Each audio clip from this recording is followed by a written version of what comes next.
Welcome, everyone. Grab a seat, get your notebooks out, and, well, get ready. Because today is day one of a completely new era in your careers.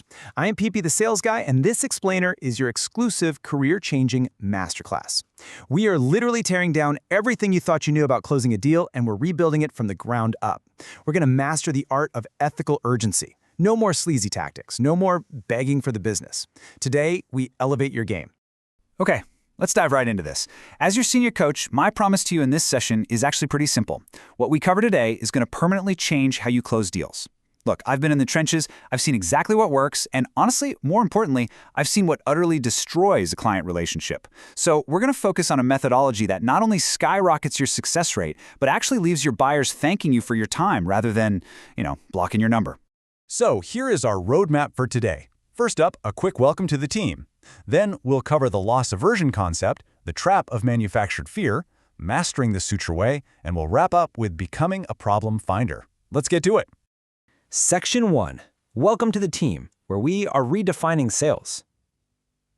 Starting right now, this exact minute, we are totally abandoning those outdated pushy tactics and redefining sales as a true act of service. All right, moving to part 2, the loss aversion concept. Let's take a look at the underlying psychology of why buyers actually make decisions in the real world. Now, what's really interesting about this concept is a fundamental truth about human nature called loss aversion. Basically, it means the pain of losing $50 is psychologically twice as intense as the joy of finding $50, right? The fear of loss is a vastly more powerful motivator than the prospect of gain. Think about it. Your buyers are going to take action much faster to stop bleeding money than they will to just make a little extra. It's a huge psychological lever. But listen to me, power requires responsibility. And that brings us to part 3, the trap of manufactured fear. Let's look at the old way the sales industry used to absolutely abuse this lever. You've all heard it, right?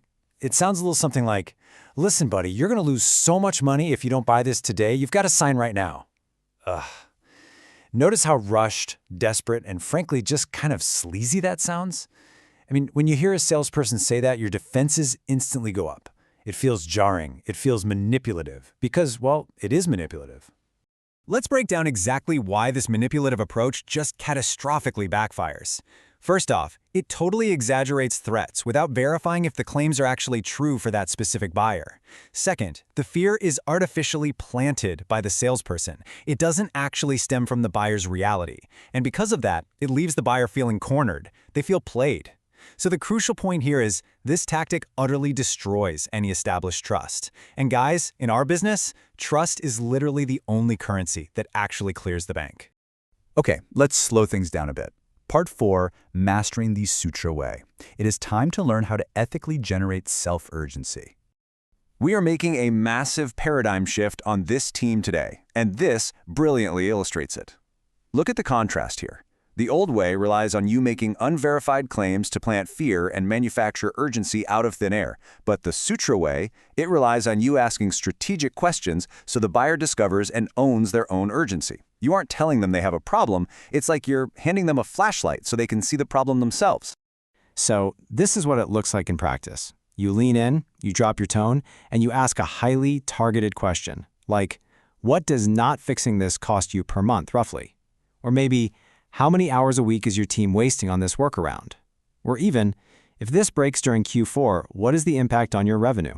And then you shut up. Seriously, you just let the silence sit there. You let the buyer do the math in their own head. You have to let them feel the exact weight of that silence because that is the exact moment they realize just how much they are bleeding. Let's see how this builds into an unstoppable, totally ethical sales motion. It's a simple 4-step process. Step 1, you ask the targeted question. Step 2, the buyer actually does the math based on their real-world data, not some exaggerated claim you made.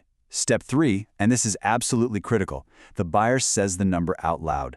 They literally hear themselves admit the cost of an action. And step 4, the urgency becomes self-generated and completely real. The data actually shows that when a buyer calculates the cost and says it out loud, it's like 10 times more motivating than any statement you could ever make as a salesperson. They own the urgency now. Finally, part 5, Becoming a Problem Finder. Let's officially define your new professional identity. When you look at the core PP, the sales guy ethos, you're going to see one consistent thread among the very best in the entire industry. Top salespeople do not act as product pushers. No, they act as problem finders. Your real job isn't to just push a prepackaged solution down a client's throat. Not at all. Your job is to ethically guide buyers through strategic questioning to discover their own need for a solution. You're a diagnostic expert. So, let this identity shift really sink in. You are a problem finder, not a product pusher. That is the standard we hold here. So I'm going to leave you with this final defining question as you head out to the sales floor today. Are you going to go out there and destroy trust by aggressively pushing products nobody asked for? Or are you going to step up, ask the hard strategic questions, and ethically guide your clients as a true problem finder? The choice is yours. Now, let's get to work.